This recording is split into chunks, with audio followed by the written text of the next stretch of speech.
Humdrummedy, humdrummedy, humdrummedy. Hey, listener, and welcome back.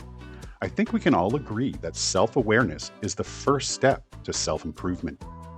But my guest today believes that self-awareness is in fact the first step to building a better society.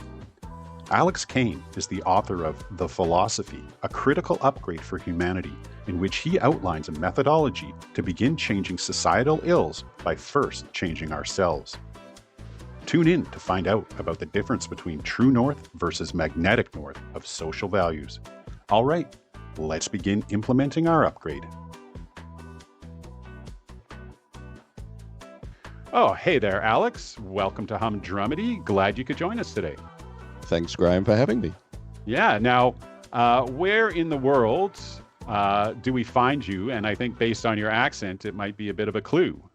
Well, thanks, mate. I'm in Melbourne, Australia right now. Yeah, down under. So I can never remember, are you a day ahead or a day behind on North America?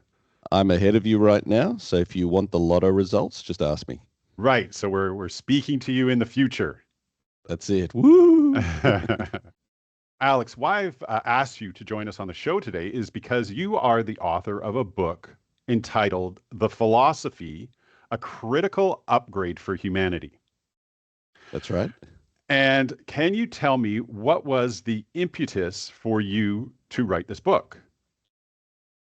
Okay, so it's an interesting story because the intention was never to write a book for me. The intention for me was to document my observations of the world. And so I guess where it started from for me was going along in my life and doing the things that we're all supposed to do, achieve financial success and do all that sort of stuff. And as I was going along on my pathway, I started to feel this, I guess, hollow, empty feeling that success wasn't all it was cracked up to be.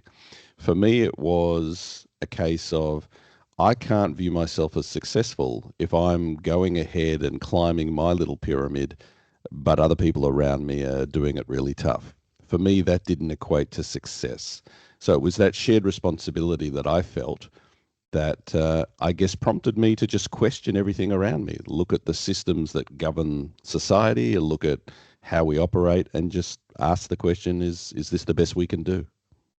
Right. So you say essentially you were looking to redefine what success meant to you personally. Now, when we talk about success, generally we're talking about personal success. Were you looking to change that meaning not only for yourself but for others as to what a grander definition of success might be? Absolutely. For me, success is not something I can achieve in my own right, swim in my own lane, and have blinkers on and not see what's going on around me. For me, that didn't equate to success. It was modeled to me, like to all of us, that this is what success is. Start something successful, accumulate wealth, grow, that sort of thing, have the good things in life. But for me, it just became an empty goal to strive just for that. I watch the news and I see what's going on, and I just didn't feel right about attaining that level of success just for myself. So then what do you feel would be a new or modern definition of success? Well, I think it's where we take everyone with us. So it's more about, and the cover of my book is actually Maslow's hierarchy, right? So that pyramid that shows us reaching our basic needs and then more advanced needs until we finally self-actualize at the top.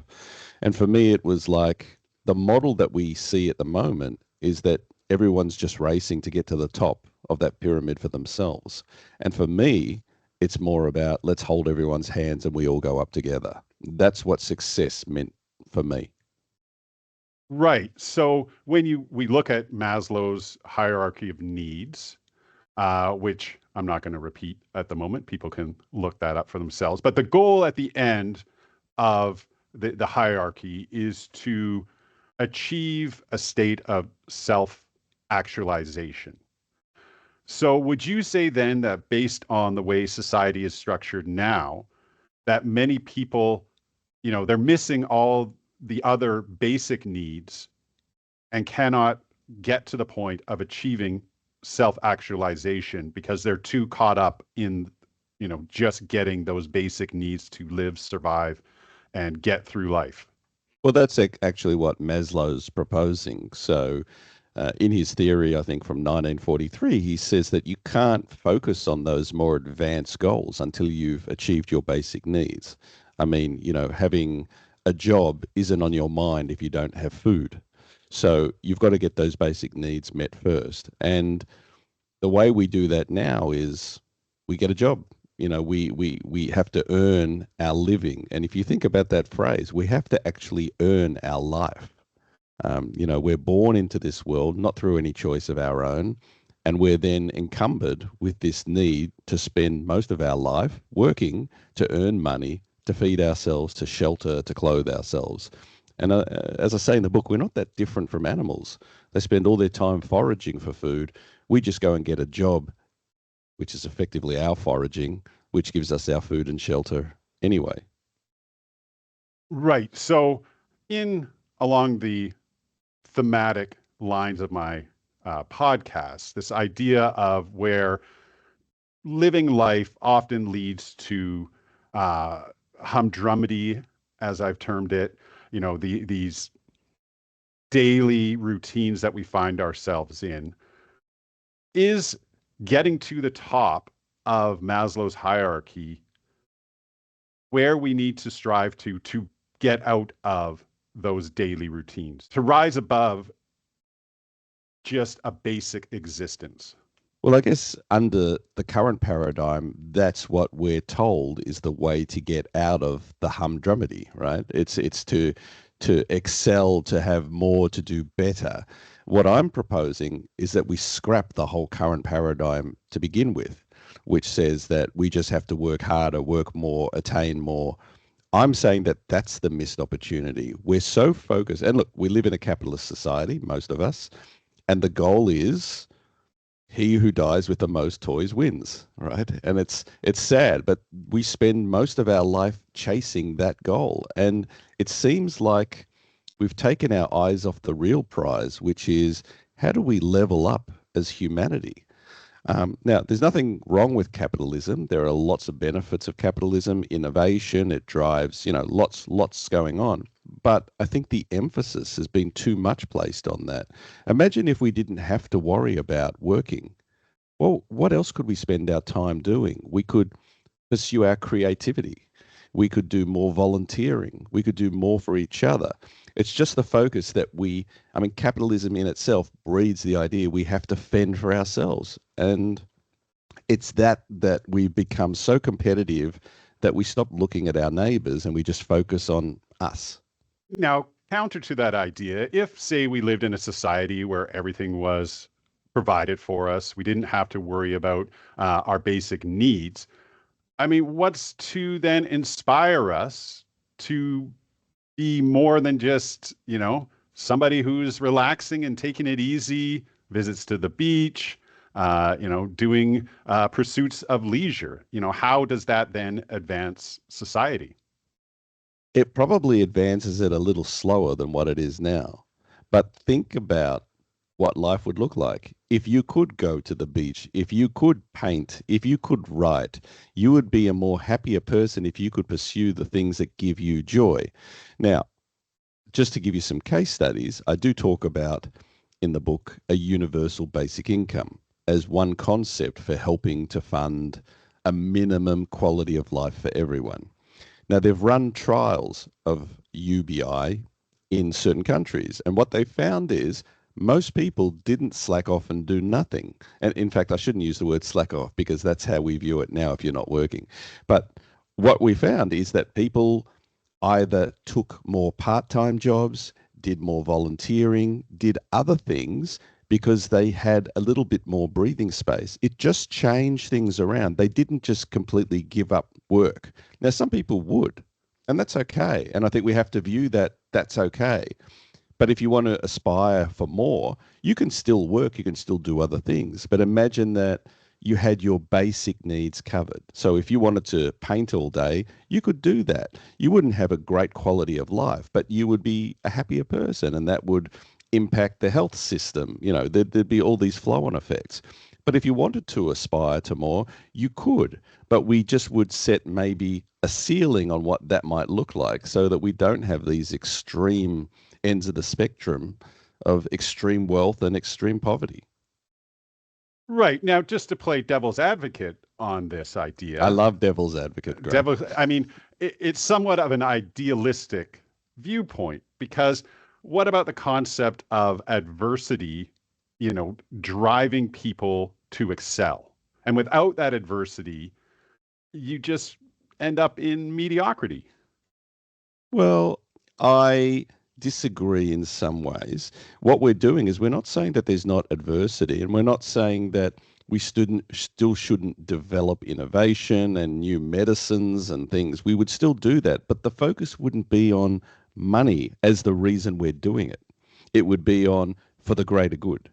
Now, I know it does sound utopian, but I'm saying that's because we need a mind shift. A lot of these concepts I discuss in the book will sound so foreign and alien in the current paradigm because all we think about is the need to make money.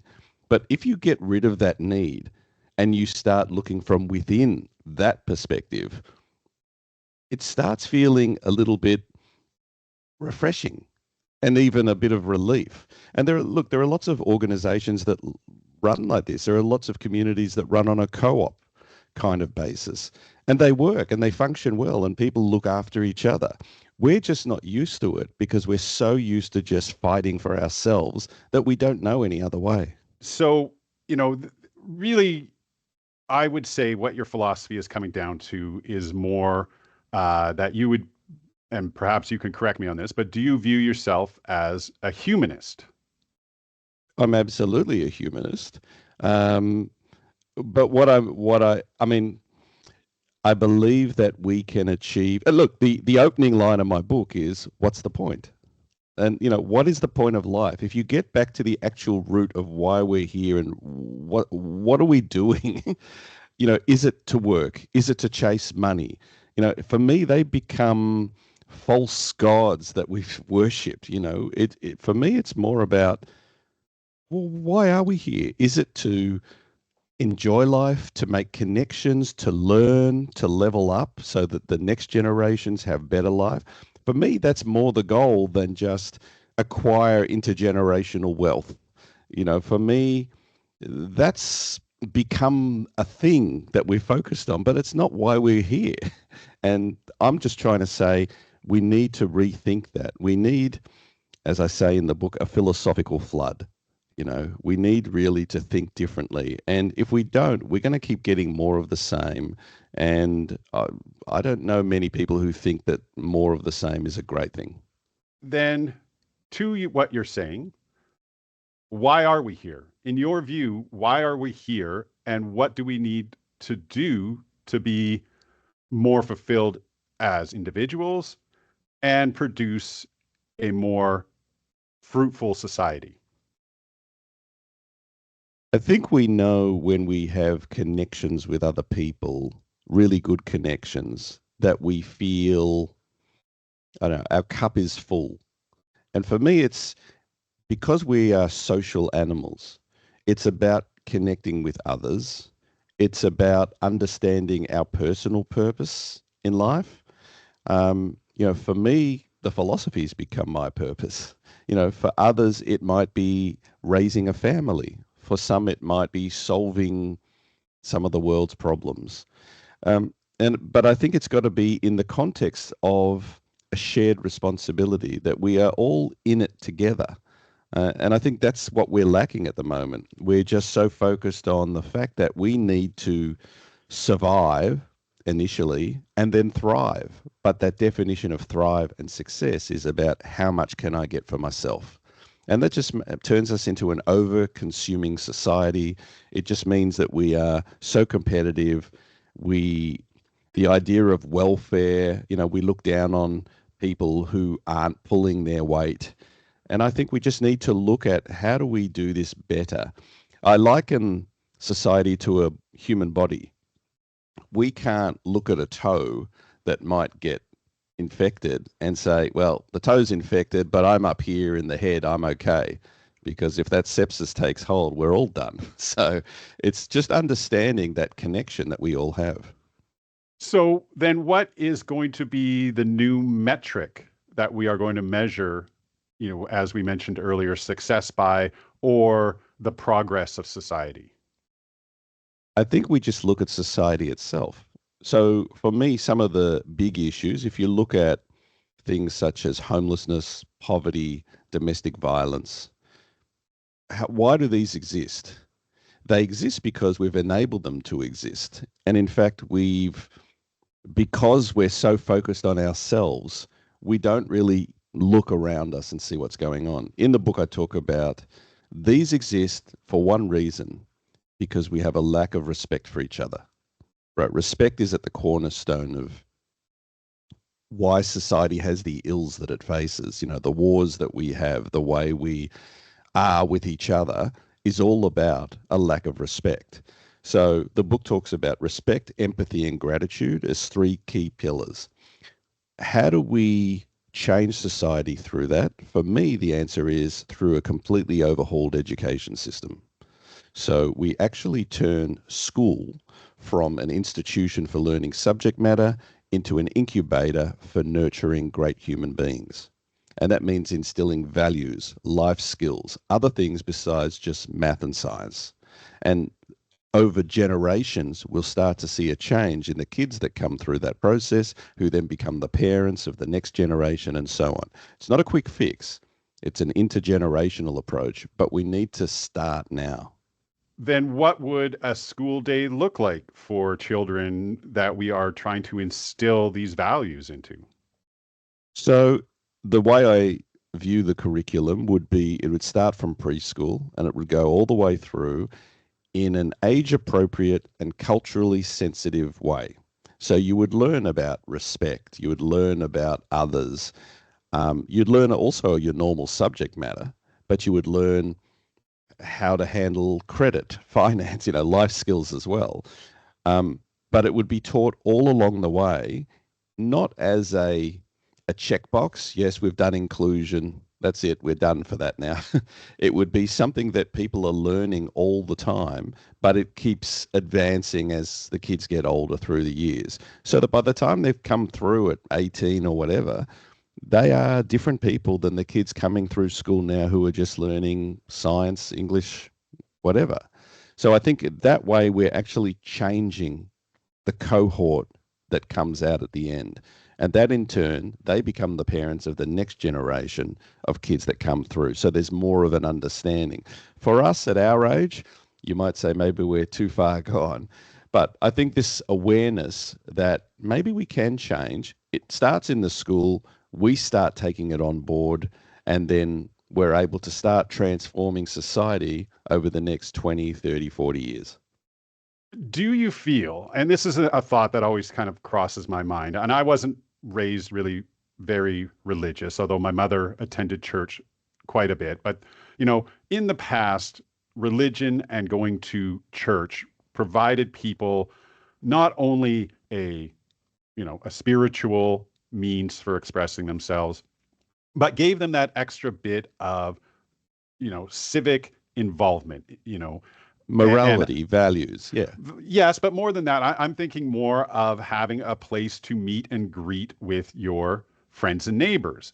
And we've sort of lost that now. We don't have that sort of, and I don't want to use the term ritual per se, but that, you would get up on Sunday morning, you would go to church, obviously you'd hear a sermon, but then afterwards, I think the value, and I know like for my mother, this was a huge bit, was that social interaction with other people. And people don't have something that's replaced that. Yeah. So, so would that be something we would look to advocate for more in school, having more social interaction between, parents and the students getting together more often? Well, I don't know that it's necessarily in that context, but overall, we need to connect more with people. You know, our village used to be the people we lived with. Now we just drive in our driveway into our home, lock the doors, turn on the security cameras, and we live a siloed life now. The village now is migrated online, and it's very different. We're living in the most connected times we've ever lived in, and yet we're the most disconnected we've ever been. And I think we need to find ways to reconnect with each other. And I think that transforming of us will automatically breed that need and want to actually connect more. I don't even think it's something we need to force, but I also talk about, getting to know your neighbors. That's a simple act we can all do, is go and speak to your neighbors. I know in the US and here in Australia, we have an International Neighbours Day, and it happens once a year, and it's an opportunity to run events in your local street and area and get to know people, because I think we need that. We're not connecting organically. You might know the neighbor either side of you, and maybe that's because you've had a dispute over a tree or something, but we're not really connecting with people in our area. So I do believe it will change over time if we change what humanity looks like, what society looks like. But in the meantime, we can do some simple things like just going and meeting our neighbors. Yeah, and that's interesting because we do talk about this idea of, we are in the most connected time, in humanity. But really, those connections, it's really a form of isolation because you're connecting with people, say you're watching TikTok or whatever. These are people that you would never interact with, most likely in a face-to-face manner. So we need more of this face-to-face communal interaction. Absolutely. And look, what you see on TikTok and Instagram, it's not real, right? This is people putting their best face forward in whatever capacity that is. I'm talking about real connection and, you know, how well do we know all the people in our street, some who may be lonely, alone, who may be doing it tough. Again, we probably don't know because we're so focused on just our own survival and doing our own thing, looking after us and our families, that we don't see the wider family.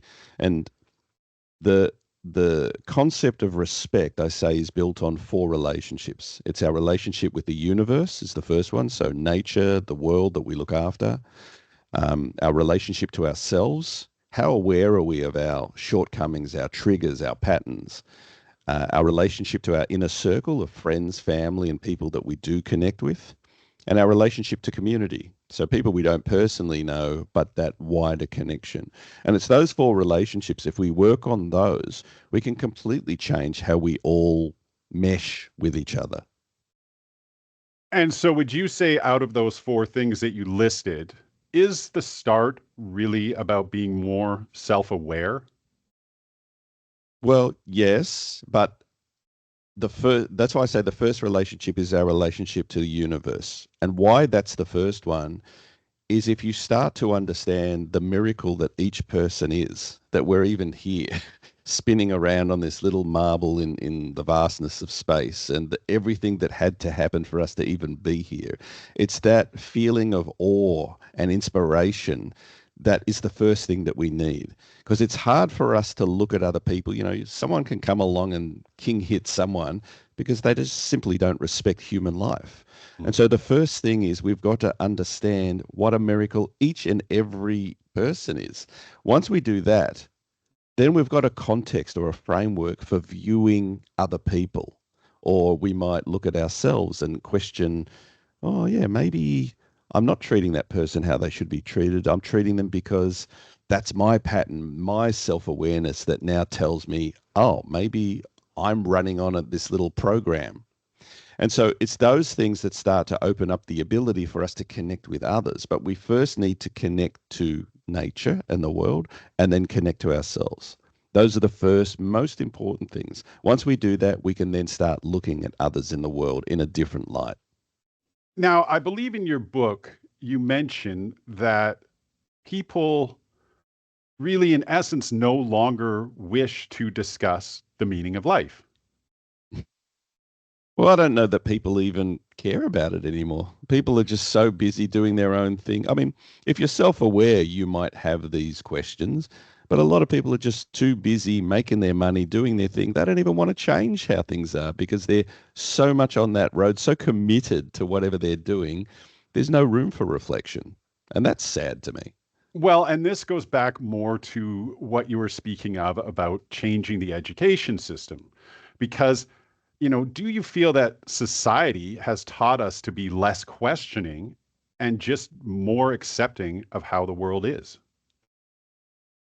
I think we get beaten down into submission of that reality because to stand up and fight against the system is, it's unfathomable. And that's pretty much what I'm doing. I'm challenging what we're all about. Now, there's going to be a lot of people who are doing very well, thank you, from the current system who really would prefer I just shut up, Mhm. right? But it needs to be challenged. We need to question everything.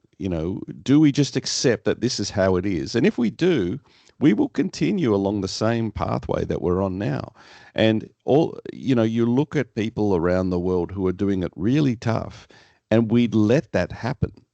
And you have to ask why. Well, because it serves others that things stay the way they are. The status quo is deeply entrenched, and the inertia is so strong that to change this requires a huge upswell. It's almost a movement. And we Mm. saw what things like Me Too could do to shift the narrative that was, globally. And I think people have said, well, why don't you just go into politics or something if you want to change things? And I think politics is the worst way to get something done. I think what you need to do is set up a movement that becomes a huge lobby group that can then have an influence. Right. So do we need a new guru? Do we need somebody who is going to stand up and be the advocate for this change? Is this Well, look, you? Are you our advocate for this change? I'm hardly a guru.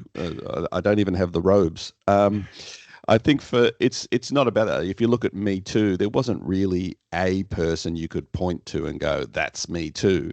I think it's just the movement itself. It's the requirement that if we all feel strongly enough, we should all stand up and do something about it.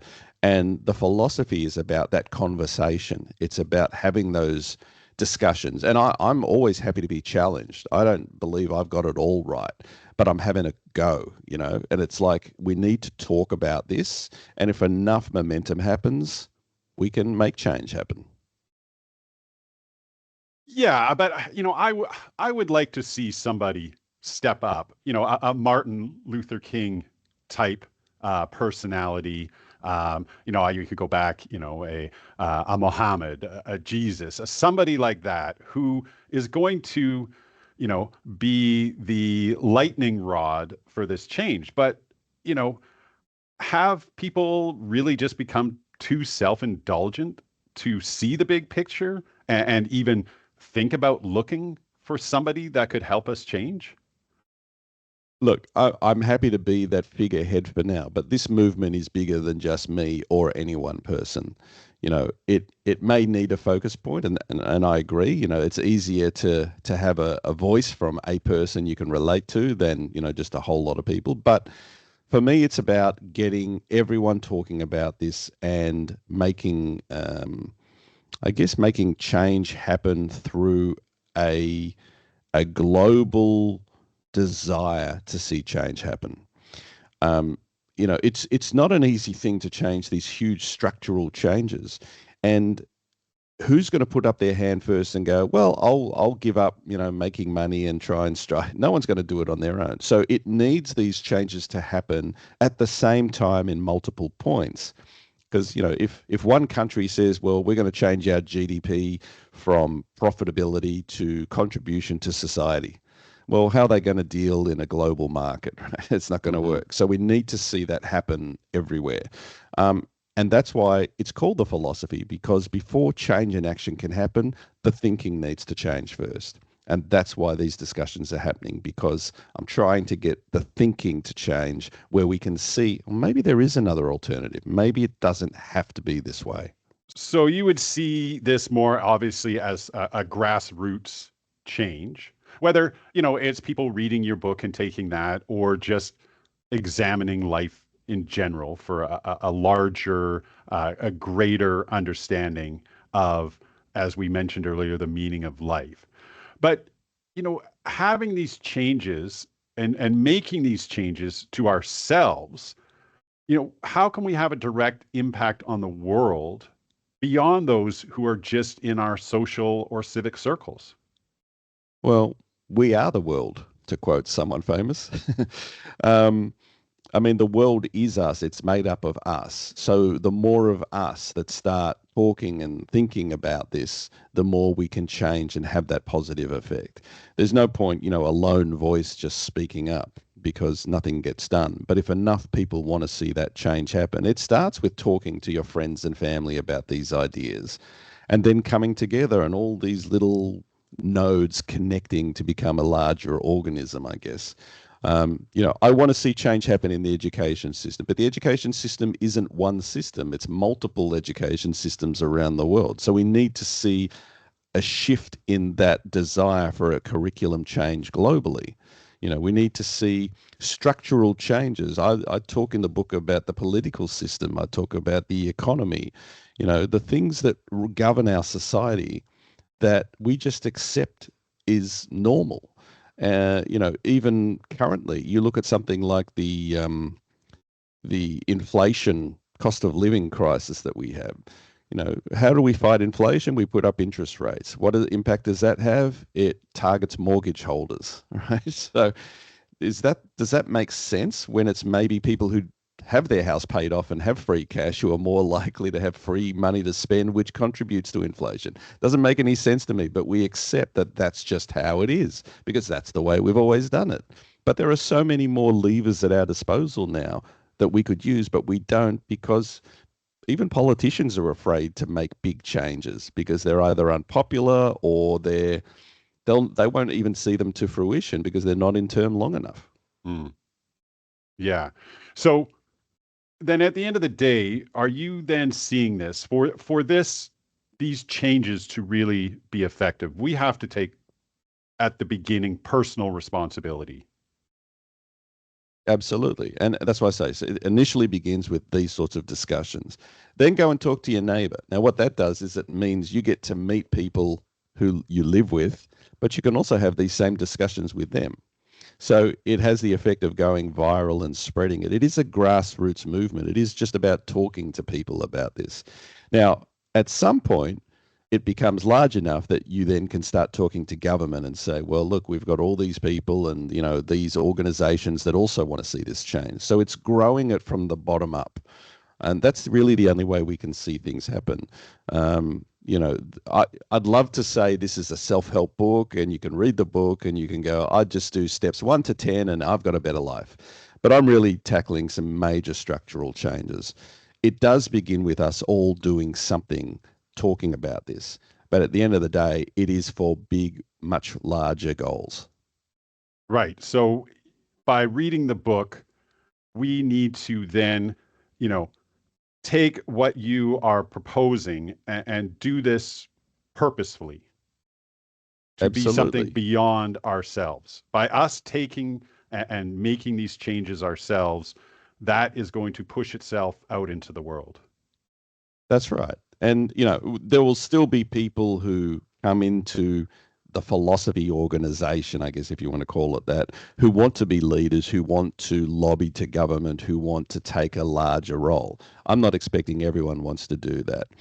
Um, but it is something that's going to take time to build because these are massive goals. And that's why it's very easy to look at this and just go, this sounds like utopia. This is just some big idealistic thing that's not realistic at all. It's not in the current context of how we think, and if you only think in the short term. But my goal is that we need to start now. I'm not saying it's going to happen tomorrow, but we need to start thinking differently. We need to start adopting the view that we're all connected and we need to start building a world that is for all of us. I talk about we are such a dominant species on the world. We've harnessed agriculture, farming, animal domestication, growing crops. We have it all, and yet all do not have it. And for me, that's the bitter pill that we have so much potential to do so much for so many, and yet we're very self interested. And I blame that partially on a capitalist focus, but also the need for us to survive at whatever cost we can, which means we're not thinking about our fellow man. We're often just thinking about ourselves. So then to go back to something that you mentioned earlier, we really need to see a shift of this idea away from generational wealth to more of generational health. I like that. Can I use that? Sure, sure. uh, Just give me, you got to give me a credit though. yeah, and that's it. I mean, it's hard to put into words when you think about what we could have, what we could be doing. I mean, imagine if you didn't feel you had to go to work 5 or 6 days a week, but you could look after your elderly parents. You could do more for those who didn't have enough. You could do some painting. You could write some songs or poetry because that's what makes you happy. Imagine happier people in the world. It's there is so much here that we can do, and it sounds very kumbaya, and very let's all hold hands. But maybe that's what we're lacking. Maybe we're just not holding hands enough. Hmm, hmm. Yeah. Now I'm of the age now where I'm getting closer to retirement, so I can imagine a day where I don't have to work 5 days a week. In Yeah. fact, I think about it far more often than I probably should. Okay, so I want to just go back and talk about what led you to where you are today. You mentioned that the book itself came out of your own personal observations. So, did you develop this philosophy prior to writing the book, or did this desire to find a philosophy cause you to write the book? Oh no, I never sought to write a book. I never sought to find a philosophy. The philosophy found me. I've had a very colourful life. I've done lots of different jobs and things, and most recently, I have a software development company. And as part of that role, I go into businesses and I help them analyze their systems and processes and structures and help them optimize what they're doing and run better. And through that, I think I took that same skill set and applied it to society and looked at how we're running and why, asking the questions that I would ask a business. Well, why do you keep doing that? And it's the same sort of thing. I'm asking, why do we keep doing the things that we're doing? So it was that awareness, but I'd had these ideas brewing since about 2018. I think I first documented some of these thoughts. It was never anything more than that. It became an idea for a movement, but it was once I was sitting on a bus ride, I was traveling overseas. I was sitting on a bus for 5 hours, and it just came to me that I need to distill these ideas into a documented format that I can share with others. There's no point just talking to people about these ideas. I needed to get it down. And that's when the idea of a book came to me. And I must say, look, I'm not a book person even. I don't even read books. In fact, when I was at school, I'd pay my sister 50 cents to read the books, tell me what they were about. So I was outsourcing way back then. So the idea of even writing a book was so foreign to me that it never even really entered my mind. But when I came back from that trip, I had already had several years of these ideas in my head brewing. And I just came back and turned on a microphone and just dictated it. It was like a stream of consciousness flow that came out of me that I then tweaked up and it became the book. But I have to say, it is a journey that never started out to be what it became.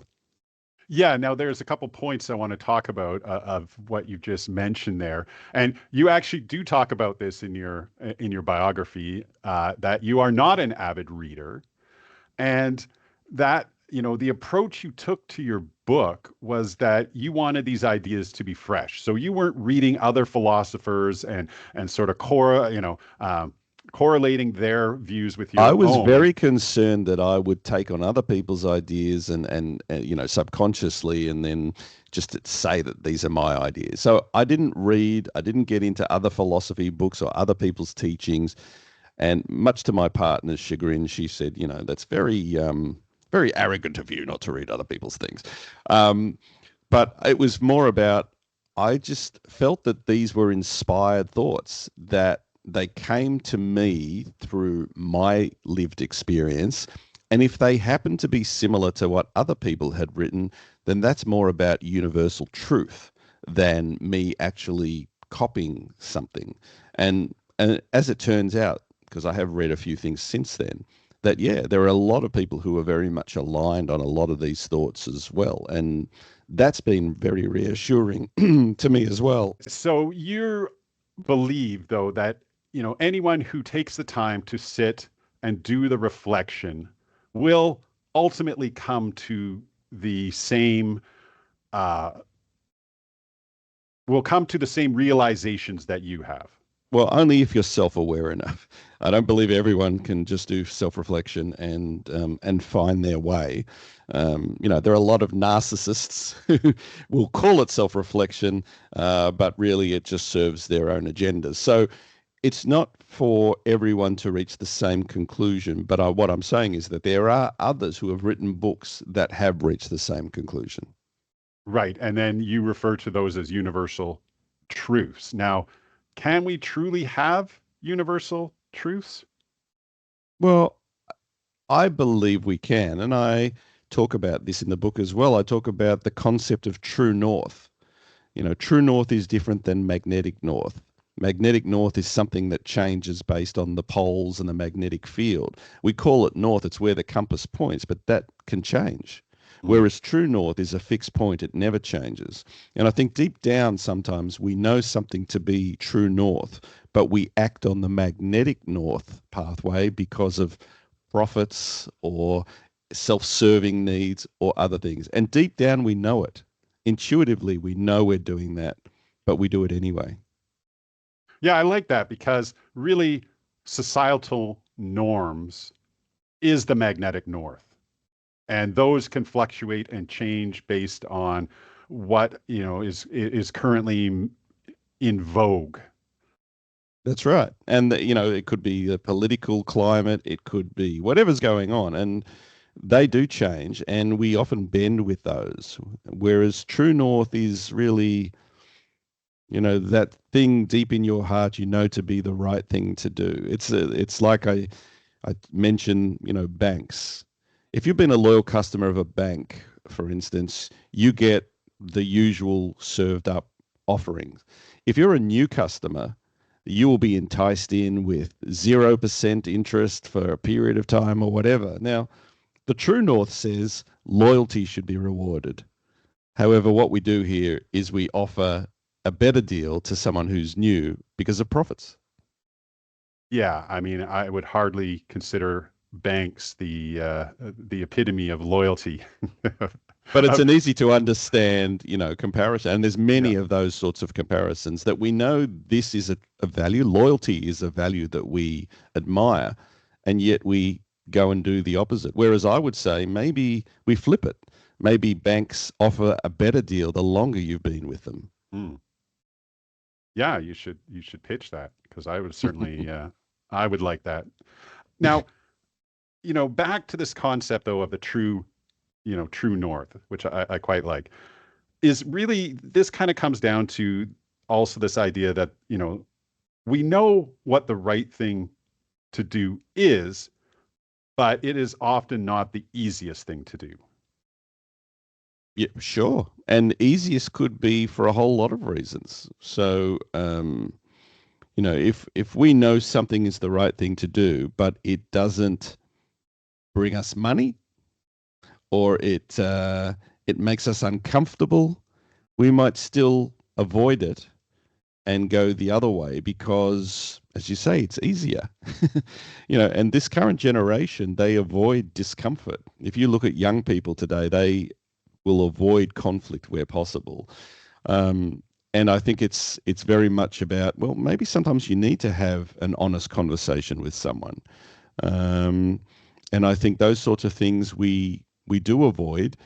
Um, yeah, I I think true north is something we you don't know what true north is until you're self-aware enough, right? You need to know you need to know your values.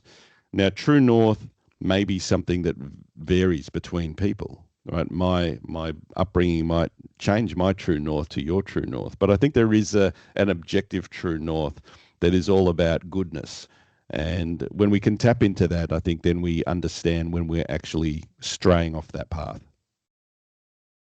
Yeah, because you propose this one change that could solve many of society's issues. So, what is that one change? Well, that change is learning respect, right? So I don't know, if you have these problems, but where I live, we have youth gangs roaming the streets with machetes, breaking into people's houses. Yeah, I know. It's crazy. Um, stealing cars and that sort of thing. So I look at how does a child go from a blank slate as a baby to that?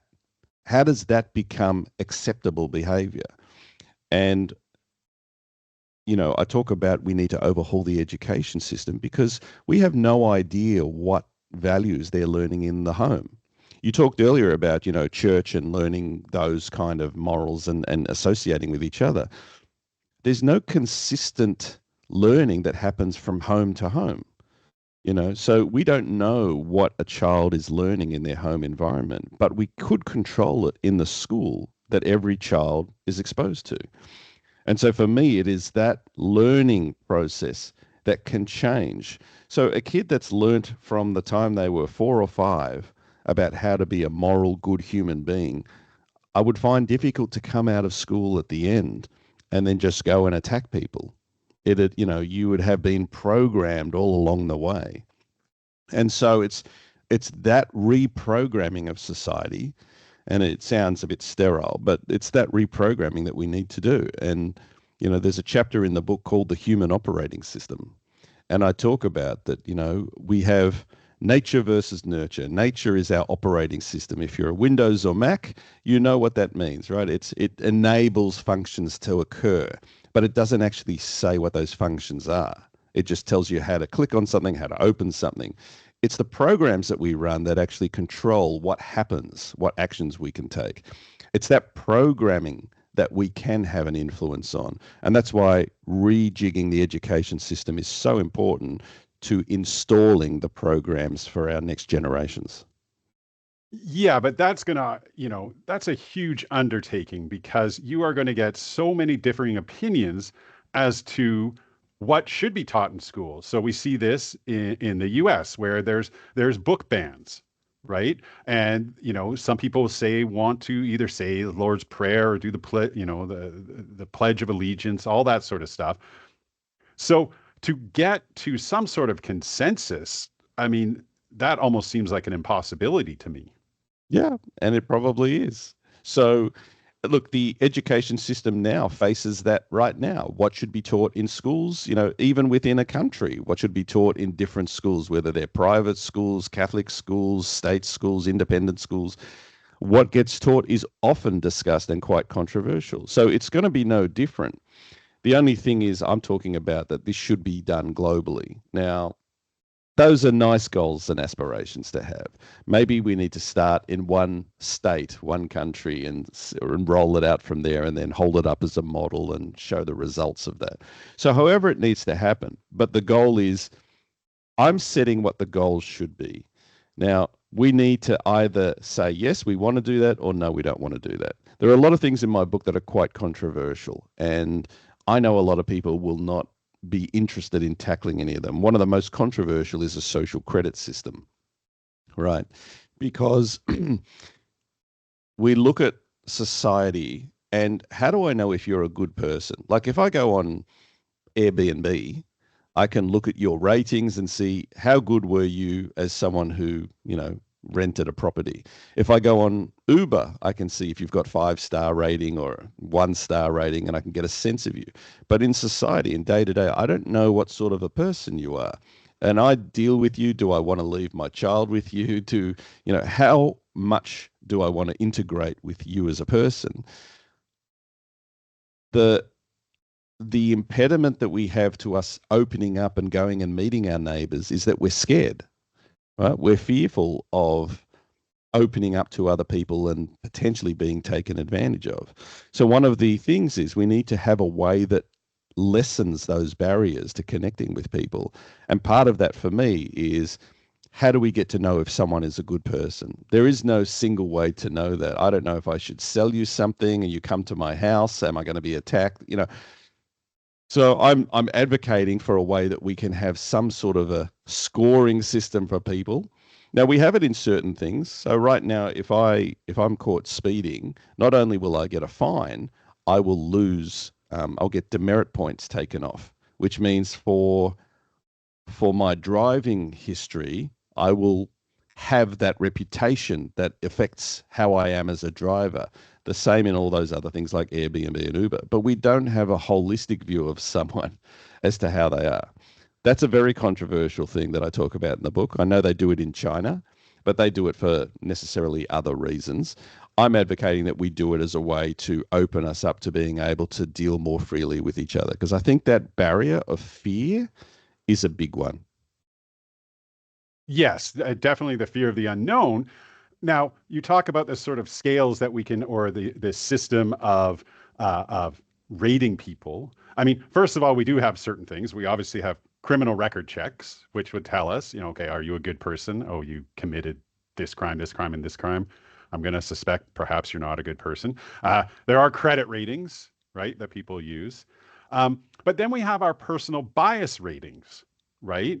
Now, and this is the difficulty with sort of overcoming what you would like to achieve, is that these personal biases are going to be so hard to get over, because it would be like, oh, okay, I meet somebody new. Well, where were you born? Oh, what kind of, economic environment were you brought up in? Oh, what's your religious beliefs? So we start using those as, Absolutely. But you're saying this from your point of view today. If you'd gone through that schooling education system that I'm proposing, you won't have those biases as much because you will have learnt how to see everyone equally. And that's what I'm saying. In our current paradigm, it's hard to see a lot of these things I'm talking about. But when you have been brought up your whole life with this openness, inclusion, that everyone is equal, not some more equal than others, then you have a different perspective on those things. And that's what this is about. I can't say we can change us with our embedded thoughts and ideas. I'd like to believe we are still capable of change, but really this is about the next generations and how we can instill that in them.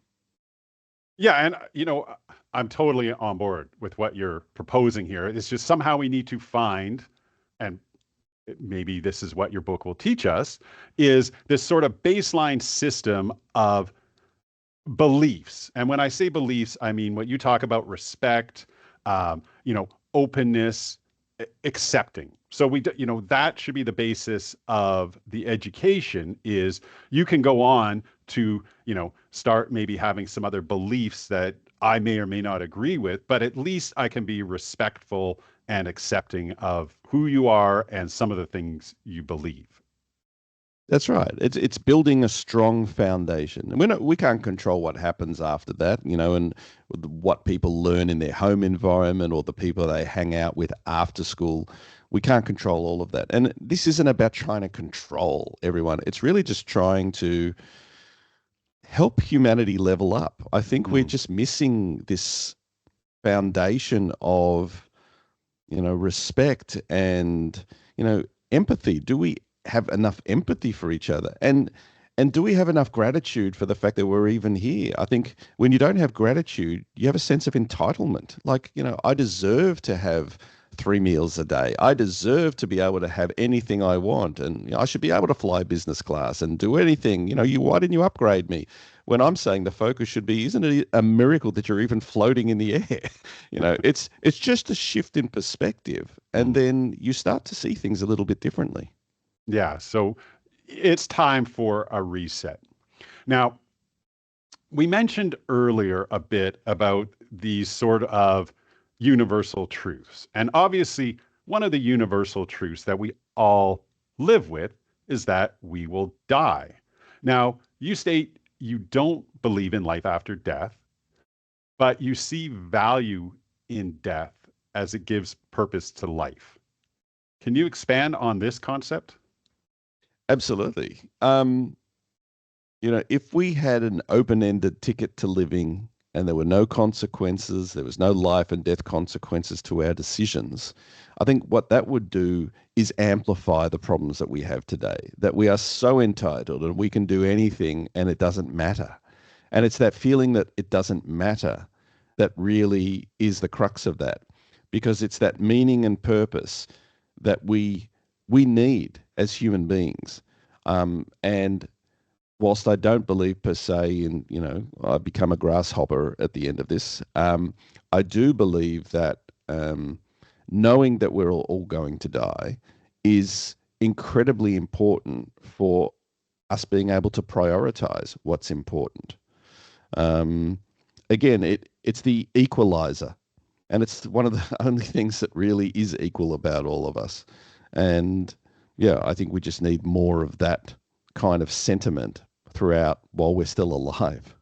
Well, and that brings back an earlier concept that we discussed and I brought up this idea of need for adversity. Well, that's probably the biggest adversity you could face to drive you to be successful, to do achievement, is knowing that, yeah, life is finite. And I think we forget that. We forget that, our time here is limited and we don't often make the most of it, which in turn leads to humdrum. Absolutely. And I think if we focus on the fact that we are all mortal and we our time will end, we don't think about it until it comes and slaps us in the face. You get a serious disease or something and you reassess. And it's like, it's so sad that that's what it takes to reassess. I'm saying we need to be having that gratitude all along. From the moment we are born, we need to start understanding how important it is to be respectful of life. And once we understand how incredible life is. I mean, in the book, I just talk about the universe, the planets, that we've got an ecosystem with, the right amount of rainfall and sunlight to make the conditions conducive enough for life. And then the human body itself, any individual organ is miraculous. But for it all to operate the way it does, that is just so miraculous. And we forget that because we're just so focused on, I go to work, I do this, I'm going to have fun, enjoy my life, go on holidays. And it's like, we're missing this amazing, bigger picture perspective of life. We're missing that sense of wonder. And that's my opening chapter is called Something's Missing. And yeah. And that's what it is. Well, now, with all things being equal, I would like to thank you for sharing your ideas, your philosophy, and your desire to inspire change with myself and my listeners. And I hope you are really successful with your endeavors.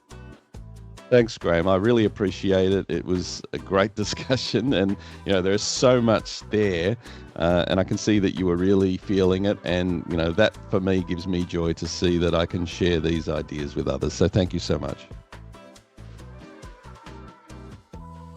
As you can probably tell, I'm personally intrigued by what Alex is promoting through his philosophy. Sure, it may be somewhat ambitious and idealistic, but why not start something within ourselves and look to push it out to make a better world?